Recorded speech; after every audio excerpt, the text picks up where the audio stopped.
U.S. President Joe Biden is launching his 2024 re-election bid with a campaign video. Freedom, personal freedom, is fundamental to who we are as Americans. The video comes exactly 4 years after Biden entered the 2020 race. In it, he promises to protect Americans' personal freedoms and takes aim at what he calls MAGA extremists. But several polls are suggesting that the majority of Americans don't actually want the president to run again. Meanwhile, former President Donald Trump immediately responded to Biden's campaign launch. And our country has never been through so much. There has never been a greater contrast between two successive administrations in all of American history, ours being greatness and theirs being failure.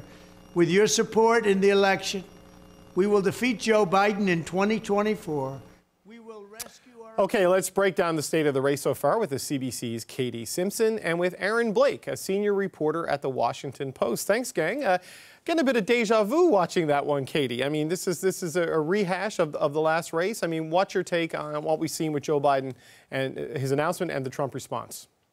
Well, Joe Biden early is trying to position himself as a stable, reliable alternative to whomever the Republicans are going to pick to be their nominee. And that's sort of what we saw in part of that video that was released today, with Joe Biden trying to paint this certain wing of the Republican Party, which has a lot of say and power in the Republican Party. Donald Trump, Marjorie Taylor Greene, the sort of more extreme wing of the party, trying to create a contrast there. He wants to be a reliable leader with a proven track record and a contrast. People might not be enthusiastic about him, but what I think a lot of this campaign is going to rely on is, while people might not be excited about Joe Biden and they might have their concerns and questions about him, the campaign is going to try and pivot to say, hey, you know, you might not be that excited about our guy, but look at the other person over here. That's sort of not in that kind of language. I don't think any campaign would pick up that language I just used, but essentially that's kind of the argument they're going to try and create.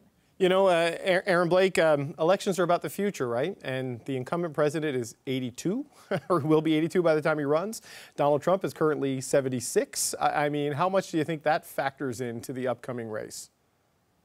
Well, it's a big question right now. And if you look at the polls, you see that a large number of Americans, my colleague here at the Washington Post found that 47% of Americans in these polls say that they don't want either of these candidates to run in the race. So what we have is a situation where the clear frontrunners on each side are candidates that large majorities, up to 2/3, 70% of Americans, depending upon which one you're talking about, don't want to actually see on the ballot in 2024. So we've had races before in which we've had candidates that 20% of Americans didn't particularly like. That was the case when it was Hillary Clinton against Donald Trump in 2016. But this is going to be potentially a very different situation even than that, where it may not be that that number of people dislike these candidates, but that they didn't want them to run in the first place and actually wanted somebody who's maybe a little bit younger, a little bit newer to the scene.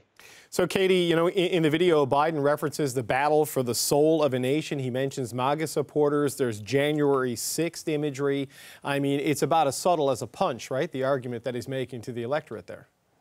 Yeah, and one thing that perhaps is a way to maybe not necessarily distract, because even, Biden's allies have acknowledged that age is going to be a question, and you can't just ignore that voters are concerned about his age and his health.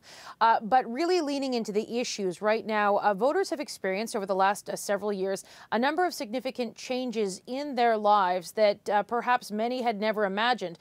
Take a look at the fight for access to abortion. The Supreme Court, with the conservative judges sitting on having the majority there, they overturned Roe versus Wade, meaning that the right to access an abortion is no longer protected by the Constitution. And we've seen sort of an erosion in rights on that front.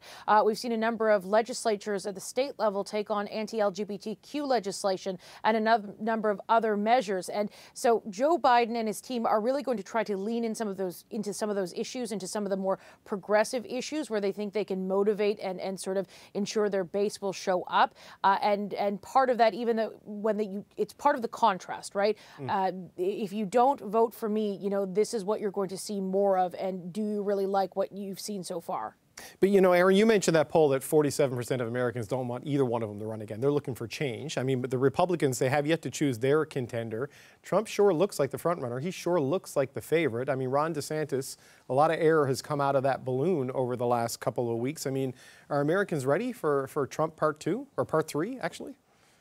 Yeah, I mean, it's looking more and more like the Republican Party is closing ranks around Donald Trump, particularly after news broke that he may be indicted by the Manhattan District Attorney. There was a time after the 2022 election where we saw a kind of reevaluation of where the Republican Party was. Donald Trump and his candidates had a bad 2022 election. Ron DeSantis had a very good 2022 election, winning by 19 points in a race a state that used to be a swing state. So the idea was, you know, look, Republicans suddenly had somebody who they could turn to who might be more electable than Donald Trump. I think what's been most remarkable over the last few weeks here is not only is it about Donald Trump gaining in the polls and kind of building this lead that DeSantis had been chipping away at, you also see Republicans' views on electability returning to Donald Trump. So even this kind of very basic argument that Ron DeSantis is making in this race is being undermined as we speak. And so we are in a situation where, kind of like we thought in 2021, 2022, we may in fact be heading towards a rematch of the 2020 election. Of course, a lot can still change both on the Democratic and the Republican sides over the next 6 months to 9 months here. Katie, do you think that much can change, though, to stop Donald Trump from being the Republican contender? The DeSantis coverage as of late and the storyline sort of suggest a petering away there. I mean, where do you see it going? Let's take a wild card look at things. Where does Tucker Carlson end up in all of this? Like, let's go wild card. Why not, right? YouTube would be my guess. I don't know. Exactly. Well, who knows? Like, what kind of influence is he going to sort of bring to this table? Who is he? Like, what are we going to see with this sort of, where is the conservative media ecosystem going to land, and who are they really going to get behind? We're starting to see some establishment conservatives get behind Donald Trump, and by that I mean some of the members of Congress. We're starting to see, particularly some in Florida, we're starting to see get behind Donald Trump. And so I don't know. I don't want to predict where it's going to go, but I think it sure looks like Donald Trump is sort of a good thing to sort of like perhaps say. But we got to watch the media ecosystem. How big is this shakeup at Fox News going to change the narrative, change the shape? Is Tucker Carlson going to wield some power somewhere in here within the Republican Party? What are we going to see? Let's go wild card. I don't know. Yeah, look, it is grossly unfair for me to ask you to predict what's going to happen in American politics, but I'm going to do it again.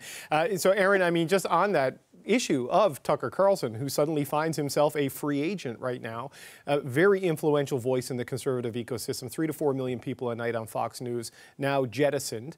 I mean, does he make a move into politics, or does he just try to rebuild himself media-wise? I mean, how could his next steps affect this? Yeah, look, I've been burned too many times by relying upon what people say about their plans. Barack Obama wasn't going to run for president until he did in 2008, and then he won. You know, there are a number of different examples of people saying they would run and then they don't, or that they wouldn't run and then they do. Tucker Carlson has said pretty clearly that he does not have an appetite for electoral politics. Of course, that's when he had a very significant perch, a very lucrative job at Fox News, where he was very influential. I think in the unlikely event that he were to get involved in politics, all the evidence suggests that he would be a formidable figure in the Republican Party right now, especially kind of this ascendant Trumpian wing of the party, which he was so influential with. So it's certainly something worth watching. I do think it's worth noting the circumstances that led to his departure don't seem to have been terribly amicable and necessarily like this was something that he wanted to do so he could do something else. And so that may have some insight into what his plans might be moving forward. Yeah, it's Katie, you threw that fever dream on the table by bringing up Tucker Carlson in politics, right? So we're all not necessarily where if he's going to run or anything like that, but you know, is he going to get involved in some way, shape, or form, and what does that look like, and you know, where does he take that base that he has so much influence over, and what does he do with his voice, and how does that shape this race, and where does that go next? But perhaps I've just been watching way too much Fox News down here in America. I think that may very well be true. All right, thank you very much to both of you, Katie Simpson and Aaron Blake. We always appreciate the time. Thank you.